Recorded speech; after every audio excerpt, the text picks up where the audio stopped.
Bonjour et bienvenue, c'est l'heure de Politique sur France 24 en partenariat avec Slate.fr et à mes côtés son fondateur Jean-Marie Colombani. Bonjour Jean-Marie. Bonjour Marc. Également sur le plateau, Catherine Tricot, directrice de la revue Regard. Bonjour. Catherine. Henri Vernet, rédacteur en chef adjoint au Parisien. Bonjour. Bonjour. Et Bruno Jeudi, directeur de la Tribune Dimanche. Bonjour Bruno. Marc. Alors Donald Trump est de retour et il est clairement de retour. Il n'a pas tardé à expliquer d'ailleurs à ses immigrés, à ses voisins, à ses ennemis, mais aussi à ses alliés que America First n'est pas un simple slogan de campagne, mais une nouvelle et dure réalité à laquelle il ferait mieux de s'adapter. Vite fait, bien fait. On écoute le président américain expliquer qu'il n'aura aucun scrupule à déclencher une guerre commerciale avec la méchante Europe. L'Union européenne est très très mauvaise envers nous. Ils nous traitent très très mal. Ils ne prennent pas nos voitures du tout. Ils ne prennent pas nos produits agricoles. En gros, ils ne prennent pas grand-chose. Nous avons un déficit de 350 milliards de dollars avec l'Union européenne. Ils nous traitent très très mal, donc ils sont bons pour des droits de douane. Jean-Marie Colombani, c'est dit sans détour. Oui, absolument. On ne peut pas en plus prendre ça à la légère parce que c'est vraiment très sérieux. On ne peut plus en tout cas. On ne peut plus en tout cas. Mais c'est un président curieux quand même. Il faut bien avoir la mesure de ce qu'il fait ou de ce qu'il promet parce qu'il aime bien Kim Jong-un. Il s'entend très bien avec Poutine. On va s'en apercevoir un peu plus tard. Et il a des relations assez cordiales finalement avec Xi Jinping. Mais il piétine ses alliés. Il les insulte, il insulte l'Europe, il insulte ses alliés. Et donc, je pense qu'au-delà de ça, il y a quand même une remise en cause radicale de la notion même d'alliance. Parce que pour lui, il n'y a plus d'alliés. Il y a des ennemis au gré des deals qu'il veut souscrire ou non, etc. Et donc ça, c'est à mon avis l'élément le plus important dans ce qui est en train de se passer, c'est ça. C'est la remise en cause des alliances traditionnelles des États-Unis et avec un comportement qui est ouvertement agressif vis-à-vis de ce qui devrait être la communauté, entre guillemets, euro-atlantique. Mais ce concept-là a totalement disparu. Et donc, il va inaugurer une période où les rapports de force comptent seulement. Et il met évidemment l'Europe au pied du mur, parce que si l'Europe ne réagit pas, elle cessera d'exister. Mais Catherine, le spectre d'une guerre commerciale est réellement là. C'est-à-dire que là, avec des tarifs douaniers qui pourraient remonter, Trump a dit peut-être dès le 1er février avec certains de ses voisins, mais avec l'Europe, la menace est explicite. La menace est explicite, la réaction n'est pas très vive. Parce que quand même, pour l'instant, ce qu'on entend du côté de la Commission européenne ou de Mme Lagarde, de la Banque centrale, c'est plutôt d'essayer de négocier comment on va s'en sortir, quoi. Comment on va essayer de jouer avec l'affaire. Et puis d'ailleurs, tout ce qu'il a fait jusqu'à présent qui nous menace, ou qui menace nos amis européens, par exemple, concernant le Groenland, les dirigeants danois n'ont pas beaucoup réagi et les dirigeants européens non plus. Concernant son exigence que tout le monde achète, passe à 5% de budget, sans quoi il cessera de participer à la défense. Le budget de défense, sans quoi il cessera de participer à la défense de ses alliés. Ça passe sans beaucoup de difficultés. C'est-à-dire que, moi j'ai l'impression que là on pense qu'on va pouvoir encore jouer, qu'on va dealer avec lui, qu'on va y arriver, qu'on va négocier, alors qu'à mon sens, ce qu'est en train de faire Trump, moi je rejoins ce que dit Jean-Marie à l'instant, c'est-à-dire que je crois que la remise en cause, elle est radicale et profonde, et qu'en fait, ce qu'il est en train de casser, c'est les équilibres qui ont été construits en 1945 à tous les niveaux.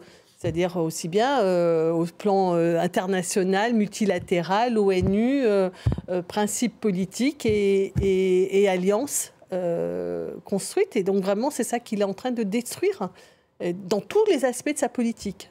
Alors, juste avant de vous faire réagir, Henri et Bruno, on va écouter quand même quelques réactions européennes. Les Européens semblent dire c'est le moment ou jamais de se mettre en ordre de bataille. On va écouter le président français Emmanuel Macron, c'était lors de la visite du chancelier allemand Olaf Scholz à Paris. Et on va aussi écouter le Premier ministre polonais Donald Tusk, dont le pays assume la présidence tournante du Conseil de l'Union européenne ce semestre.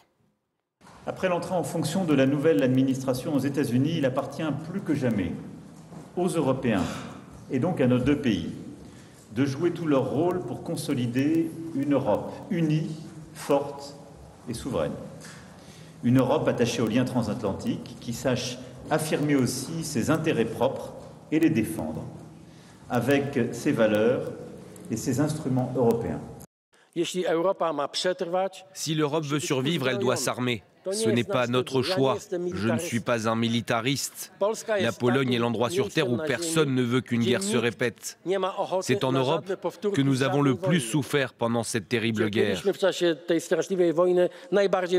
C'est peut-être pour cela que nous comprenons si bien que pour éviter cette répétition tragique de l'histoire, nous devons tous être forts, armés, déterminés, forts d'esprit, mais aussi forts dans nos capacités de défense. Henri? En fait, il y a plusieurs choses là-dedans. C'est vrai, moi je rejoins totalement mes confrères quand il s'agit des alliances qui sont en tout cas extrêmement mouvantes, qui ne sont plus les mêmes et qui sont souvent piétinées avec un Trump qui c'est vrai, veut traiter direct avec un deal en position de force. Ce qui est intéressant dans cette déclaration que vous avez passée tout à l'heure, c'est aussi ce qu'il dit, allez, en avant pour les barrières douanières. Ça veut dire qu'en effet, les règles de 45, l'ONU, Bretton Woods, FMI, etc., tout ça n'existe plus parce que normalement, quand vous voulez remettre en cause des accords commerciaux, des grands traités, il y a quand même des règles, il y a une organisation qui s'appelle l'OMC, etc., l'Organisation mondiale du commerce. Mais c'est vrai que tout ça, aujourd'hui, est balayé pas que par Trump, il est balayé par toutes les puissances émergentes. En gros, il n'y a plus que les Européens. Vous savez, quand Macron, il y a quelque temps, a dit qu'on est un peu les derniers herbivores dans un monde de carnivores, il faut bien constater que c'est assez vrai. Il n'y a que les Européens qui s'accrochent, vaille que vaille, aux règles internationales, à l'héritage de 45. Mais il se trouve qu'entre 45 et 2024, il y a un monde qui a totalement bouleversé, où les acteurs dominants ne sont plus les mêmes. Donc ça, et Trump s'adapte complètement et est dangereux là-dedans. Après, alors l'Europe, c'est vrai que ce qui est frappant, c'est quand même, dans un certain sens, l'impréparation. Enfin, il y a eu un peu du wishful thinking en se disant, bon, allez, Biden gagnera, puis quand c'était plus Biden, pourquoi pas Kamala Harris, etc. Et donc, la préparation, c'est vrai que elle n'est pas vraiment là, mais c'est aussi difficile de se préparer quand tout le monde n'a pas les mêmes intérêts et n'a pas les mêmes visions. On voit bien déjà que l'Europe, il essaye de la disloquer, Trump, justement, dans son côté deal direct avec les uns avec les autres. Qu'est-ce qui va à la Maison-Blanche pour l'intronisation? C'est Madame Meloni. Orban était invité aussi, mais c'est que partie remise. Orban, vous savez, il dit toujours que Trump, quand il appelle l'Europe, il a qu'un seul numéro, c'est celui d'Orban. Maintenant, je pense qu'il y a également le numéro de Rome.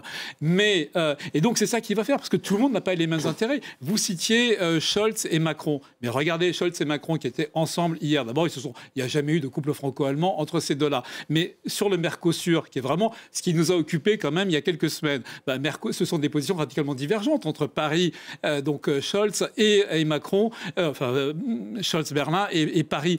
On n'est pas d'accord sur le Mercosur. Donc vous imaginez face à Trump, qu'est-ce qu'il va faire? Il ne va pas faire des barrières comme ça indifférenciées sur tous les produits européens. A priori, il va cibler. Donc s'il s'attaque, chacun défendra ses intérêts. L'Allemagne, son industrie automobile, donc vendre des bagnoles, comme l'a dit Trump. Donc ça veut dire peut-être en accepter des américaines, pourquoi pas des véhicules électriques. Bon, ça c'est plutôt la Chine. Mais chacun risque d'être tenté de sauver sa peau et de jouer sa propre partition. Et donc, c'est là-dessus qu'il faut se méfier. Alors, dernier aspect, ce qui a été dit sur la défense, oui, ça, c'est vrai que c'est un vrai problème. En même temps, il n'a pas tort. Pourquoi est-ce que le contribuable du Nevada, il va payer pour défendre les frontières, non pas de la Finlande qui vient d'adhérer à l'OTAN, mais enfin de pays plus anciens de l'Allemagne, par exemple. C'est vrai que la question se pose. Elle n'est pas illégitime. Je trouve ça très intéressant. Aujourd'hui, le discours des Polonais, il se trouve qu'en plus, ils président l'Europe pendant 6 mois. La Pologne a évolué de manière qui était vraiment le plus attentiste des pays. La Pologne, tous ceux qui ont vécu sous le joug soviétique, ils savaient bien que c'est pas l'Europe, c'est pas la France avec ses petits bras nucléaires qui allait les défendre contre l'URSS quand elle existait. C'est bien l'Amérique. Bon. Et de voir l'évolution aujourd'hui de la Pologne ces dernières années, c'est vraiment intéressant parce que la Pologne aujourd'hui, c'est vrai qu'elle elle rejoint un peu le discours français. Il faudra que ça passe à autre chose que le discours sur une vraie souveraineté, une vraie défense prise en charge par les Européens, non pas européenne, mais prise en charge par les Européens eux-mêmes. C'est vrai que Emmanuel Macron, ça fait quand même des années qu'il dit la souveraineté européenne, la défense européenne, ça ne peut pas dépendre que des États-Unis et que de l'OTAN. Et finalement, d'une certaine façon, Trump lui donne raison. Oui, c'est vrai que Emmanuel Macron n'a pas changé de discours. Il a plutôt prêché dans le désert depuis au cours de ces années-là, abandonné un peu par l'Allemagne sur cette préoccupation. L'évolution de la Pologne est intéressante. C'est aujourd'hui les deux pays qui essaient de donner un peu de la voix, ou en tous les cas faire entendre une sorte de voix européenne. Mais le rêve de la plupart des présidents américains depuis que l'Union européenne se construit, c'est quand même de diviser les Européens. Et Trump est sans doute celui qui va le plus loin dans l'histoire récente des États-Unis, même s'il y en a déjà d'autres avant lui qui ont cherché à toujours mettre un coin entre les différents... et ça fonctionnait plutôt. Trump, il veut aller plus loin dans la dislocation ou dans l'affaiblissement de l'Europe. Mais au fond, est-ce qu'il ne faut pas aussi voir les choses, j'allais dire, inverser le projecteur et se dire, comme le dit le ministre délégué au commerce extérieur, Laurent Saint-Martin, c'est aussi un coup de pied aux fesses aux Européens. C'est peut-être aussi le moment où les Européens doivent, j'allais dire, touchent peut-être le fond et que la survie de la construction européenne, elle se joue peut-être dans les années qui viennent. En tous les cas, les 4 années de Trump vont être très rudes pour les Européens, d'autant plus que l'Europe va traverser une période politique difficile.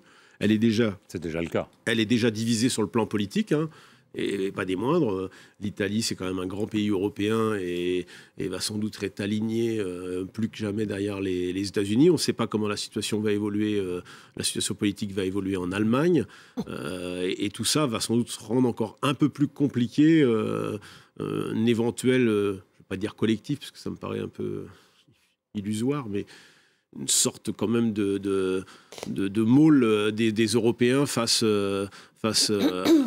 à l'Amérique et à ces barrières douanières qu'on aura. Hein, ça va être la première. Ça va être j'allais dire le premier obstacle au sens propre qui va se dresser devant l'Europe dans son ensemble. Ce qui est le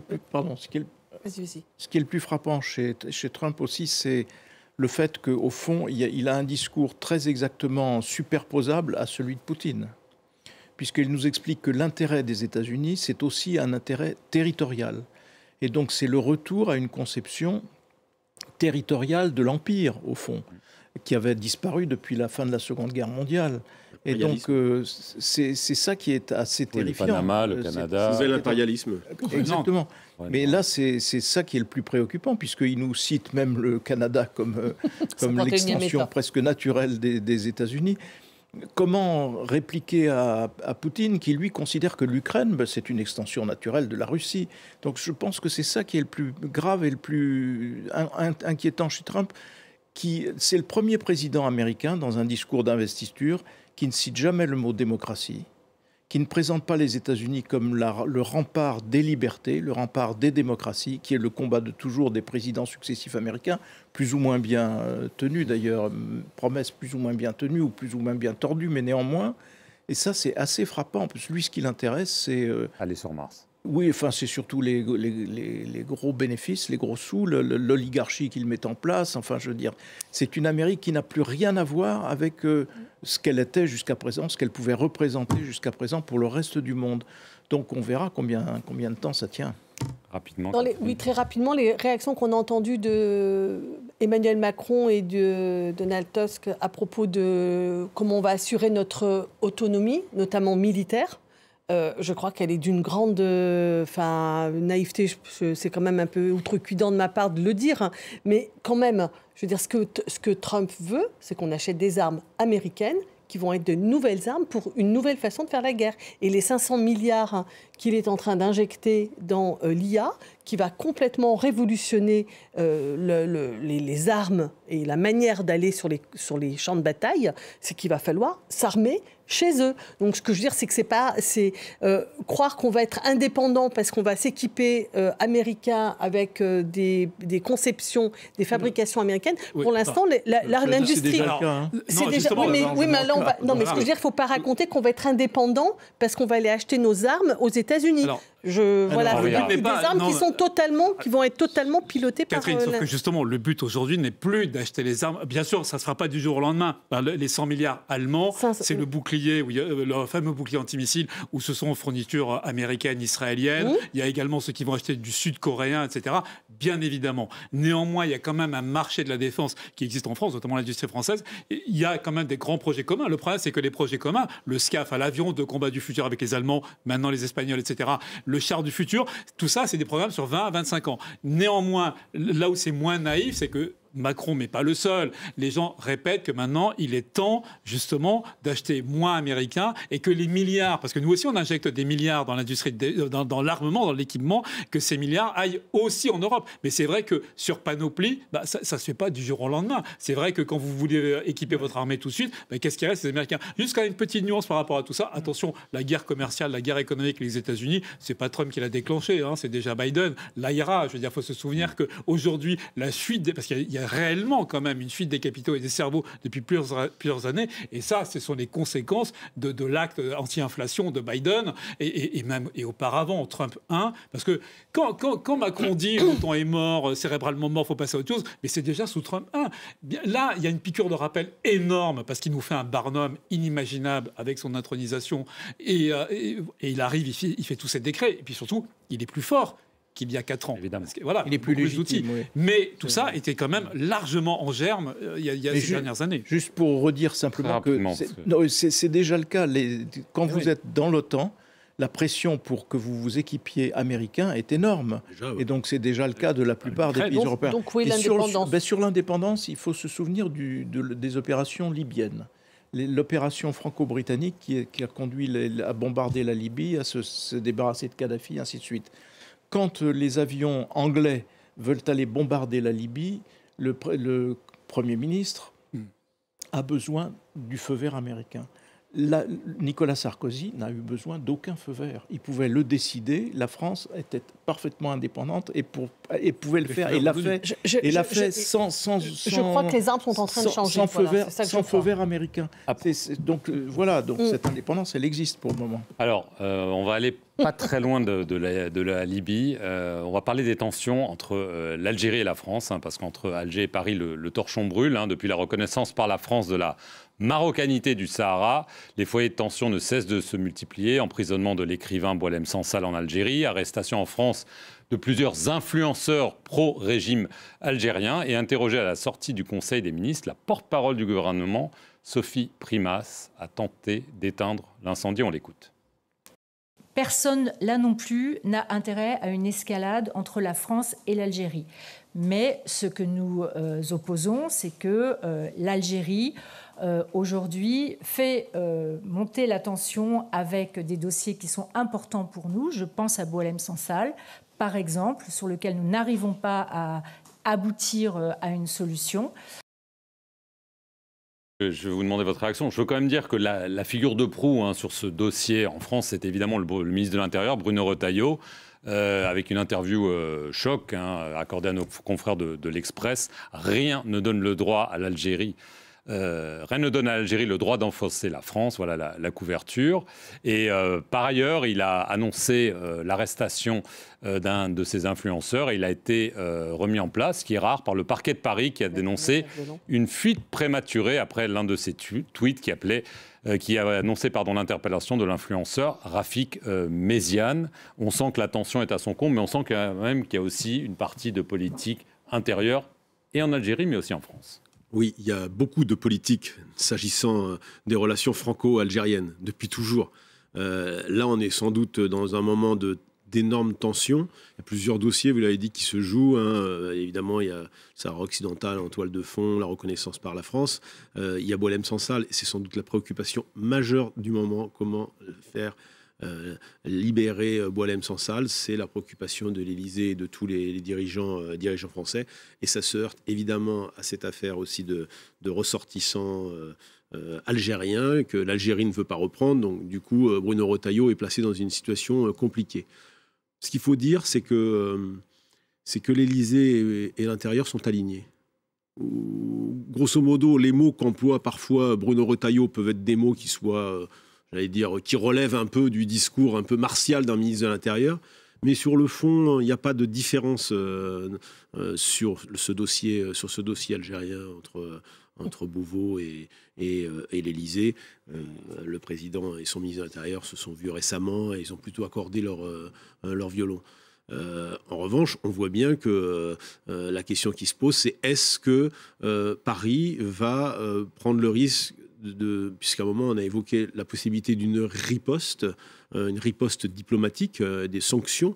Est-ce que Paris va les prendre ou pas à un moment? Ça relève du président de la République et pas pour le coup du ministre de l'Intérieur ni du Premier ministre. Et c'est toute la question.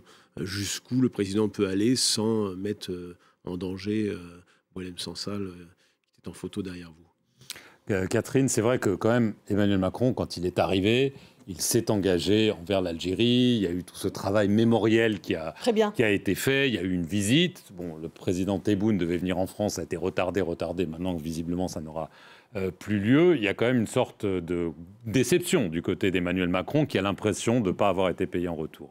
Oui, je ne sais pas si ça se joue comme ça. En tout cas, ce qu'il y a de sûr, c'est que la position de la France en Afrique est en train de décliner gravement et rapidement.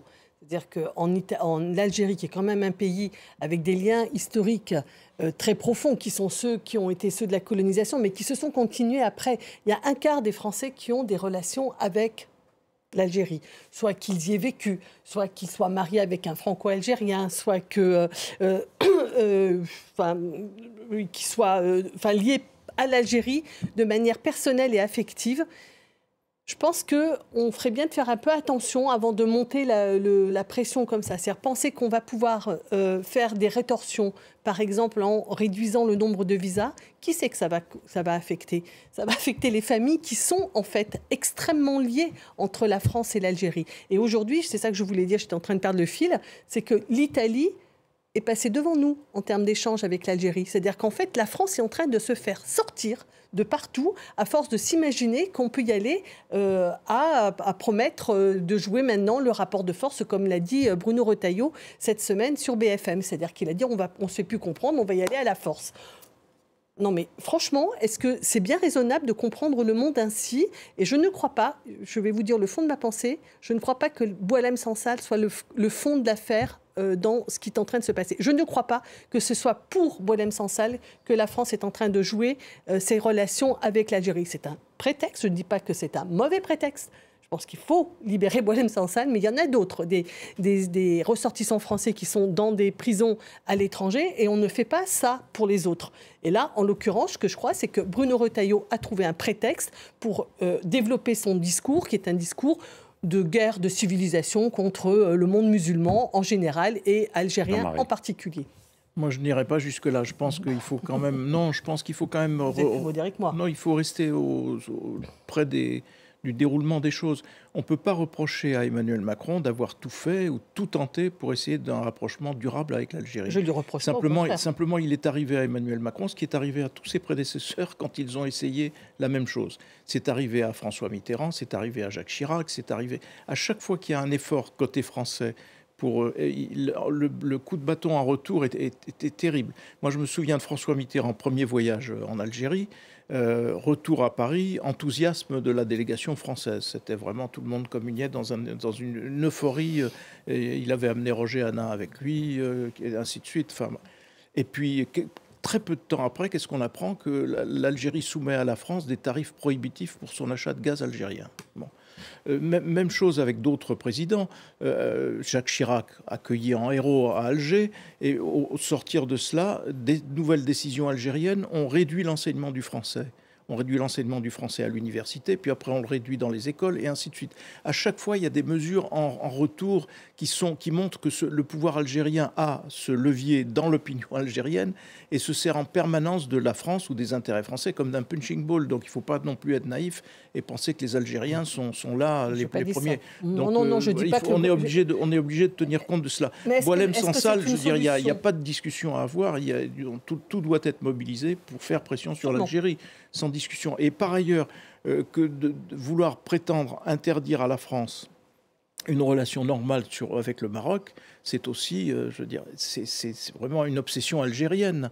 La France n'a pas à tenir compte de cette, me semble-t-il, de cette obsession. Henri, mais donc, le fait est que les relations sont tellement mauvaises entre... On a tenu compte et d'un seul coup, elle a changé. Parce que pour la déception dont vous parlez, ça je partage totalement. C'est vrai que jamais aucun président, mais tout simplement du fait générationnel. C'est le premier président qui n'a aucun rapport avec la guerre d'Algérie, qui n'a aucun rapport avec cette histoire-là, et qui donc en quelque sorte est un peu... Il avait parlé de crimes contre l'humanité pendant la campagne 2017. Elle lui avait un peu coûté dans sa campagne. C'est le moment où Bayrou est arrivé, et là, parce que là, il avait joué quand même assez assez gros en disant ça. Parce que, comme vous le disiez, l'imbrication entre les deux populations est telle que quand vous dites ça en pleine campagne, c'était sa première campagne, c'était, mais bon, on ne va pas refaire l'histoire, de même que quand vous citez avec raison, Jean-Marie Colombani, le prix du gaz algérien, bah oui, mais on a accepté de le payer à ce prix-là pendant des décennies, parce qu'en quelque sorte, c'est le prix de la colonisation qu'on payait. Voilà, et la France l'a fait. Maintenant, là où je suis en effet, moi aussi, nuancé par rapport à votre analyse, Catherine, c'est que, très sincèrement, là, pour le coup, il ne faut pas exonérer l'Algérie. Je l'exonère pas du tout, je parle de la France, dans cette querelle-là. Et c'est vrai qu'attention, la querelle n'a jamais été aussi forte depuis l'indépendance. Hein. Clairement, on est au bord de la rupture diplomatique. Tous les canaux habituels sont rompus, y compris. Alors là, on vient d'apprendre que le patron de la DGSE a fait un aller-retour, tellement c'était problématique parce que l'Algérie est un gros partenaire en matière de sécurité, non seulement pour le Sahel, mais regardez la Syrie actuellement. Mais je ne suis pas en train de dire que le gouvernement algérien est clean. Je dis juste quel est notre comportement et comment on pense à traiter le sujet. Voilà, c'est ça que je conteste. Mais ça, c'est important parce que, par exemple, la Syrie, elle connaît mieux que personne les djihadistes qui sont en Syrie et parmi eux, il y a beaucoup de franco-algériens. Donc, bon, sur plein de plans, c'est vraiment une coopération qui est utile. Et là, le fait que vraiment tous les canaux sont en train de se couper, ce qu'on n'a jamais vu depuis des années, c'est grave et c'est pour ça qu'en effet, il faut plutôt calmer le jeu. Ce que, malgré tout, Retailleau, dans la même interview, il dit qu'il faudrait que ce serait pas mal que ça redescende. Que la page soit tournée. Exactement. Ouais. Il y a la petite claque qu'il a prise sur l'influenceur. Ouais. Moi, je ne suis pas si sûr qu'il soit totalement aligné. Ça dépend des moments. Parce que Macron, il a une diplomatie qui est un peu déroutante. Hein. Donc, il y a des moments où il peut être aligné, en effet, avec Retailleau. Je pense qu'il y a beaucoup d'autres moments où il ne l'est pas. Parce que, regardez, cette crise, elle dure depuis juillet. En réalité, Macron, il avertit Tebboune, donc le président algérien, il l'avertit de la reconnaissance de la marocanité du Sahara dès le mois de juin. Il se voit, c'est en marge du G7 en Italie, il l'avertit et la reconnaissance ne se fait que fin juillet. Ce que je veux dire, c'est que, bon, peut-être qu'on a mal jugé les conséquences. Franchement, pour le coup, nos diplomates et à l'Élysée aussi, on sait ce que c'est que l'Algérie. Donc, je ne pense pas qu'il y ait une mésestimation totale. Simplement, c'est un risque qui a été pris. C'est vrai que la décision aussitôt a été prise à Alger de punir la France, mais clairement, ça s'est passé dans tous les domaines. Alors, et Retailleau, évidemment, il mène. C'est vrai que Retailleau, quand il agite les visas, quand il agite tout ça, évidemment, il joue aussi sa propre carte en politique intérieure. Mais pas que, hein, bien sûr, c'est aussi la France. Simplement, ce que je voudrais dire, c'est que malgré toutes les baffes que subit la France en retour, qui a quand même fait des gestes, mais considérables en matière de mémoire, qui n'a jamais été payé de retour. Même on s'est fait renvoyer sur un hommage que la France voulait rendre, et on s'est vraiment renvoyé dans nos cordes par l'Algérie. Malgré ça, le nombre de visas attribué par la France aux Algériens, il a même pas, c'est pas qu'il a diminué, c'est qu'il a augmenté entre 2023 et 2024. Donc, parce que la France a fait le dos rond. Peut-être que maintenant, c'est en train de changer avec Retailleau, peut-être, mais pour l'instant, on a fait le dos rond en essayant de calmer le jeu. Parce que malgré tout, c'est quand même un partenariat, c'est quand même une politique extérieure que Paris essaie de préserver. Les termes de Retailleau sont des termes quand même qui placent le débat sur un terrain qui n'est pas bon. L'Algérie ne peut pas offenser la France. Mais même Macron, quand il a parlé de déshonneur, ce sont des termes qui ne sont pas corrects. Et surtout avec l'Algérie, qui est d'une susceptibilité incroyable. Mais c'est vrai aussi, mais ça vous l'avez rappelé, dans des Tebboune, il a été mal réélu. Quand vous êtes mal réélu, que c'est un régime d'octogénaire, que la population ne supporte plus, parce que c'est quand même ça aussi la réalité. Hein. L'Irak a été étouffé par le système répressif, etc., mais la population ne les supporte pas. Donc, taper sur Paris, il n'y a rien de mieux pour essayer de resserrer les rangs et sauver les meubles à l'intérieur. C'est quand même ça. On le permet. Très rapidement. On va vraiment très rapidement. Le budget. Quand même, hein, on va revenir un peu en France. La France n'a pas de budget. Alors, le Sénat a voté ce jeudi, adopté en première lecture le projet de budget avec des nouvelles coupes dans les dépenses. Ensuite, il doit y avoir une commission mixte paritaire pour essayer de trouver un compromis avant la semaine prochaine. Mais il y a beaucoup de nouvelles idées qui sont promues. C'est un peu le concours Lépine pour essayer de trouver des nouvelles ressources, notamment la ministre du Travail, qui a proposé de taxer les retraités les plus aisés. Réponse cinglante du ministre de l'économie ce jeudi et une des réactions très rapides de votre part derrière. Donc c'est sur les grandes entreprises et les hauts revenus que nous allons nous appuyer. On ne souhaite pas augmenter, encore une fois, les impôts des ménages, que ce soit les retraités ou les salariés. Mise au point. Oui, c'est une mise au point très nette du ministre de l'économie, M. Lombard. Mme Panosyan l'a dit dans son interview, elle parlait en son nom propre lorsqu'elle a évoqué cette taxation des retraités, enfin cette mise à contribution des retraités pour financer les retraites, dont on sait qu'il y a à peu près seulement... Aujourd'hui, les cotisations, ça couvre 2 tiers à peu près des dépenses.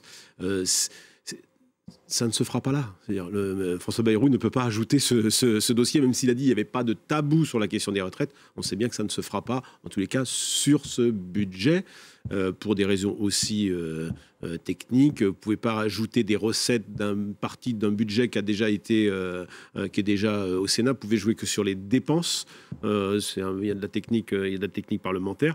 Ce qui compte, c'est moins ce qui va se passer, c'est moins ce qui s'est passé au Sénat que ce qui va se passer après la commission mixte paritaire. Pour faire simple pour nos téléspectateurs, c'est en gros, voilà, à un moment ou à un autre, François Bayrou, il va être à nouveau, il va passer sous le laminoir du 49.3, et donc à nouveau, nous aurons ce débat, savoir si les socialistes, cette fois-ci, puisque c'est eux qui seront au centre du jeu, laisseront passer le budget en ne censurant pas le gouvernement. François Hollande, qui s'est avancé dans la tribune dimanche, a dit qu'il ne censurerait pas. On a vu que ça avait créé pas mal de grabuge à gauche. Ça va être le débat, voilà, des 10 jours qui viennent. Très rapidement, on a 2 minutes. Il y a toujours quelques frondeurs au PS qu'on voit ressurgir tout d'un coup, alors que vraisemblablement le PS sera dans l'obligation, je pense, de ne pas censurer. Pourquoi Catherine, sinon il se dédie et ça n'a plus de sens. Catherine, moi, je ne vois pas comment il peut ne pas censurer. Il y aura un frondeur qui s'appellera François Hollande cette fois-ci. Non, mais parce que Catherine, vous rêvez de voir les socialistes rejoindre les troupes de Jean-Luc Mélenchon. Mais non, Jean-Marie, mais non, vous ne pouvez pas me faire cette accusation-là. Mais vous savez, Catherine, déjà... Elle n'a aucun sens. Je me souviens que vous disiez que la dernière fois, ils censureraient, ils n'ont pas censuré. Non, je ne pense pas avoir dit ça. Non, ça ne passerait pas. Non, pas du tout. Alors là, justement, ce que je pensais, c'est que je pensais que la dernière fois, il n'y avait aucun risque que Bayrou tombe, que donc c'était vote politique libre, parce qu'il n'y avait pas de risque. Oui, mais que le PS ne se rallierait pas à cette solution-là. Non, ce que je pense, c'est qu'ils ont censuré le projet Barnier, que ce projet-là est encore plus déroutant, je vais le dire, pour un électeur de gauche et pour des gens qui sont en faveur du service public et de la justice fiscale. Donc je ne vois pas comment ils vont pouvoir le faire. Voilà, ça me paraît compliqué. Henri, en 2 mots, Bayrou va survivre? Enfin, moi, je déteste faire de la prédiction, surtout quand ça concerne l'avenir.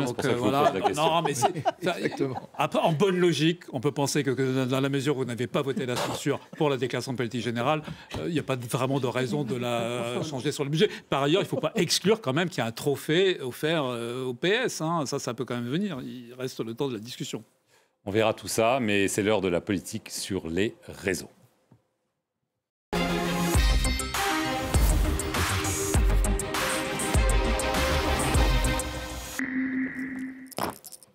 Bonjour. Bonjour Véronique Ressoul, directrice de Backbone Consulting, pardon. Alors, on va revenir en arrière sur Donald Trump un petit peu. Hein. Alors, ce lundi, tout d'abord, on va parler des réseaux. Oui. Évidemment. Une action a été lancée pour quitter X, le réseau social d'Elon Musk, et ceci le jour même de l'investiture de Donald Trump. C'était un symbole important. C'est une application qui a été lancée c'est une initiative du CNRS qui s'appelle HelloKitX, avec un petit jeu de mots qui ne vous a pas échappé. Et donc l'idée, c'est de simplifier les choses et d'aider les internautes qui sont sur X à effectuer cette migration dans une logique presque de colonisation, puisque c'est la garantie, quelque part, que vos followers, enfin vos abonnés, vont vous suivre et vont aller sur les réseaux sociaux que l'on vous propose. Donc c'est une opération plutôt bien faite. Alors quels sont les réseaux sociaux vers lesquels ils veulent vous emmener? Le premier, c'est Blue Sky, et le deuxième, c'est Mastodonte. La réalité, c'est que Blue Sky, c'est un réseau social qui ressemble beaucoup à Twitter. C'est celui qui a le plus de succès, d'ailleurs. C'est là où certains d'entre vous sont, d'ailleurs. Et Blue Sky, en fait, ils sont arrivés à 26 millions de followers depuis l'opération. Alors, pas que à cause de HelloKitX, mais globalement, c'est celui qui remporte le plus de succès. Pour une raison simple, c'est qu'il avait été créé par le fondateur de Twitter, monsieur Dorsey, et depuis, il a été repris par un collectif. C'est ce qu'on appelle une Benefit Corporation. Il est sur plusieurs serveurs, donc il garantit un certain nombre d'avantages, mais surtout, les fonctionnalités sont très très proches de X. Donc globalement, une fois que les gens y sont un peu moins perdus. Mastodon, c'est une autre affaire, ils sont à peine à 1 million, c'est plus compliqué, c'est une société allemande, voilà. Et globalement, les gens de HelloKitX annoncent qu'ils ont 17 000 utilisateurs enregistrés grâce à cette application, 23 millions de connexions possibles. La réalité, c'est que ça veut dire que ce n'est pas un succès massif, mais c'est vraiment un symbole, c'est important, c'est intéressant. Il y a une promesse qui dit que, dans le fond, il y a une vie après ou pendant X, qu'on continue en laissant ses comptes pour ne pas se les faire vampiriser. Et donc, les politiques relaient aussi l'information et se félicitent et encouragent les uns et les autres. Donc, comme ici, cette députée européenne qui dit, ben voilà, bravo à l'équipe HelloKitX.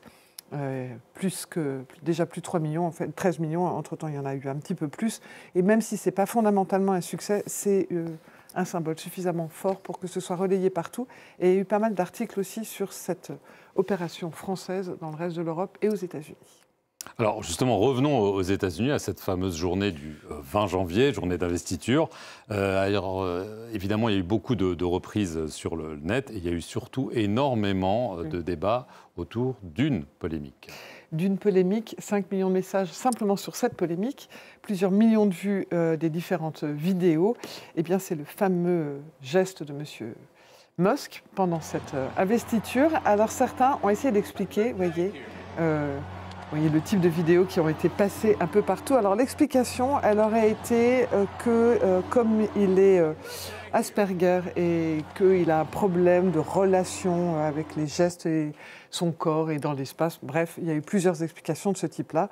Une autre vidéo qui était pas mal qui circulait pour dire mais non, en fait, ça n'a rien à voir. C'est-à-dire qu'en fait, à chaque fois, comment vous dire, il passe ses vidéos en disant mais oui, bien sûr, c'est un autiste, il ne se rend pas compte de ce qu'il fait. Là, c'est pas très autiste. C'est pas très autiste, c'est le moins qu'on puisse dire. Et globalement, M. Musk a fini par dire, mais non, en fait, ce n'est pas un sujet d'autisme, c'est un geste très courant. Voilà l'explication que lui a publiée. Alors, cette explication montre que à peu près tous les politiques américains ont fait ce geste à un moment donné. Et donc, lui, évidemment, sans parler de complot, il dit, pourquoi aucun média n'a jamais condamné ces gestes. Le sujet, c'est que vous voyez, il y a un petit chiffre en bas, c'est 130 millions de vues. C'est la puissance de Musk sur X, évidemment. Et donc, globalement, cette théorie de dire qu'en fait, on n'a pas compris son geste et que tout le monde fait ce geste très couramment, a l'air de plutôt bien prendre. Alors, il a même pris auprès de certains politiques français, alors, on n'a pas tout à fait les mêmes puissances de vue, mais Madame Royal a finalement dit, bah oui, c'est vrai, voilà. Voilà, stoppons les polémiques absurdes contre M. Musk au moment où les otages israéliens sont enfin libérés et le fragile cessez-le-feu en place. Donc globalement, elle essaye d'expliquer aussi ce geste de cette façon-là. Et c'est bien ça qui a été retenu parce que, en gros, si vous regardez, voilà peu ou prou le genre de messages qui étaient partagés un peu partout. Voilà, donc Elon Musk boit de l'eau, Hitler buvait de l'eau, donc est-ce qu'on peut dire que c'est un geste compromettant? Et donc globalement, on va dire que les politiques n'ont pas forcément pris le bon angle pour condamner ce sujet. En tout cas, ça n'a pas pris. Il a d'ailleurs, pas que ça nous réjouit, mais ça n'a pas pris. Il a d'ailleurs reçu le soutien du Premier ministre israélien ce jeudi. Exactement. Alors, pour terminer, quelles sont les images qui ont été les plus retenues entre le président sortant et le président entrant? Alors, on a plutôt plus parlé du président entrant, mais il y a une vidéo qui a fait un malheur sur TikTok, encore plus que l'histoire Musk. Eh bien, c'est celle-ci. Elle a fasciné le monde entier. Je ne sais pas si vous l'aviez vu, mais je peux vous dire que vous allez sur TikTok, vous l'avez forcément. Voilà, il danse, comme il a su faire pendant toute sa campagne, avec son épée et il coupe le gâteau. Voilà. Donc, et cette image, elle passe en boucle un peu partout. Elle a eu un effet qui était, voilà, les gens ont beaucoup ri sur l'image, mais en même temps, elle a eu un effet, c'est que les gens la trouvaient assez effrayante. Elle faisait peur en soi, en se disant, mais voilà, quelle curieuse scène, même aux États-Unis. Donc voilà. Ça, c'est la vidéo que les gens ont retenue sur les réseaux de l'investiture. Après, pour M. Biden, c'est un autre sujet. On ne va pas la regarder toute la longueur, mais elle passe vraiment beaucoup sur TikTok. M. Biden, c'était plus calme, un peu plus positif. C'est le dernier selfie. Voilà, One More Selfie for the Road. Voilà, on vous aime, l'Amérique, tout ça. Donc ça, c'était le deuxième sujet. Mais pour vous donner une petite idée, la vidéo que je vous ai montrée, elle a été vue plusieurs millions de fois. Ce selfie, il a été vu 34,6 millions 2 fois, donc on peut dire que M. Trump a un peu plus cartonné. Et puis, il a été sur tous les réseaux avec cette magnifique vidéo. Mais il y a un dernier sujet qui ne vous a pas échappé, en tout cas qui a interpellé les internautes. Le chapeau. Le chapeau de Madame Melania. Alors, le New Yorker a fait voilà, une vidéo, une série de dessins. Alors, je ne vous les ai pas tous passés parce que je me doutais que nous n'aurions pas le temps. Mais pour vous donner une idée, alors les gens se sont dit, c'est parce qu'elle avait raté une petite séance de Botox. D'autres qui ont dit, en fait, c'était pour faire des yeux méchants aux uns et aux autres. D'autres qui ont expliqué qu'en fait, elle dormait. Il y en a d'autres qui ont expliqué qu'elle cachait une réaction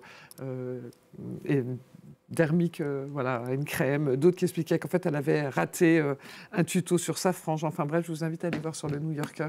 C'est très rigolo. Mais globalement, ça a beaucoup fait parler. Et d'aucuns ont dit qu'elle avait fait exprès parce qu'on ne voulait pas être là. Et donc, c'est une façon de ne pas être là en ne donnant pas son regard et que ça lui a permis d'éviter d'embrasser son mari ce soir-là puisqu'il n'a pas pu l'atteindre à cause de son chapeau. Voilà.